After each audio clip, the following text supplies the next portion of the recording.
Let's say we have some aluminum block. And let's say we don't know the mass of this aluminum block, but we do know its temperature. Let's say its temperature is 80 degrees Celsius, which is really hot. It's like 180 degrees Fahrenheit. Celsius is a little bit easier to work with.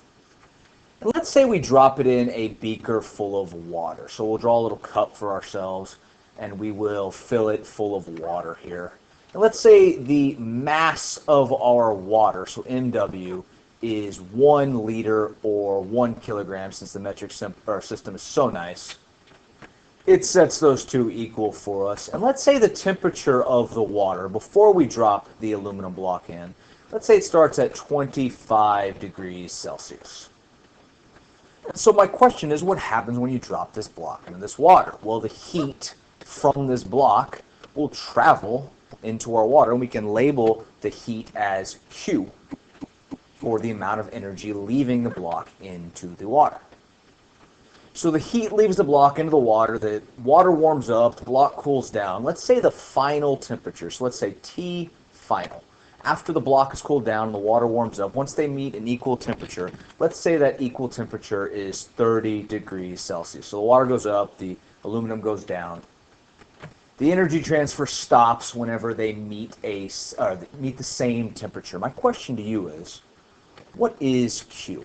How much energy is leaving this aluminum block, and therefore how much energy is entering our water?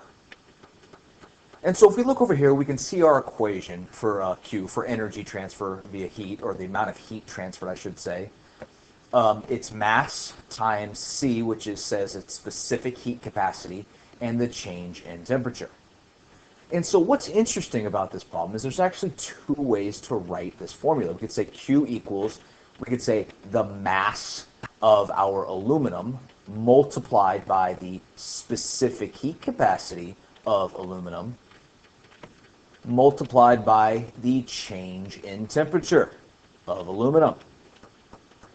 And so that's the first way to write out this equation, but there's actually a second way, and that is that Q also equals, let me get the right color here, is the mass of water times the specific heat capacity of water times, therefore, the change in temperature of our water. And what's really cool about this kind of problem is we can use either formula. You get to choose which one you're going to use. And if we look, we know the mass of the water. We don't know the mass of the aluminum. We know the specific heat capacity of the water. And we know the temperature of the water, both beginning and end. So the water, we know everything. The aluminum, we do not. So we'll go ahead and use our water for information. Let's go ahead and make sure we have everything written out. We have the mass of the water already written out. Next, we need the specific heat capacity, which we have a chart for.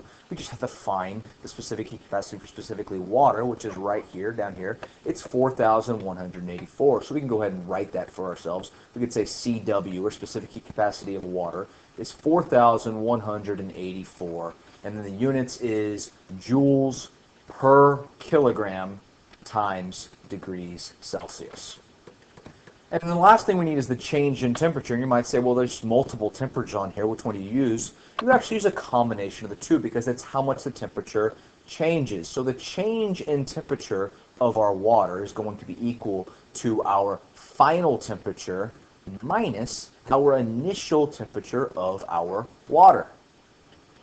And so to find out what our change in temperature of our water would be, it's pretty simple. We just plug in our numbers. What is our final temperature? It was 30 degrees Celsius. And then we'll subtract our initial temperature, which is 25 degrees Celsius. And so that's pretty easy. The change in temperature of our water was just 5 degrees Celsius.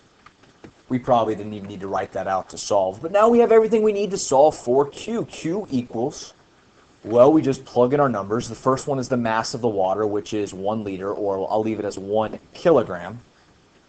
And hopefully you'll see why we do that in just a second. And then we can plug in our specific heat capacity of water, which is 4,184. And then the units was joules per kilogram times degrees Celsius. And this is just to cancel out our units in the end. You'll see that in a second.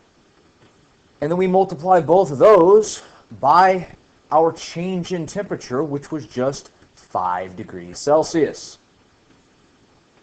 And so to figure this out, I'm just going to plug it into my handy-dandy calculator. We say, what is 1 times 4,184 times 5 degrees Celsius? And what do we get? We get 20,920. And since this is energy, we can assume that it's joules. And we can prove that it's joules by saying, okay, we're multiplying by kilograms and dividing by kilograms, and we're dividing by Celsius and multiplying by Celsius. So what are we left with? We're left with joules.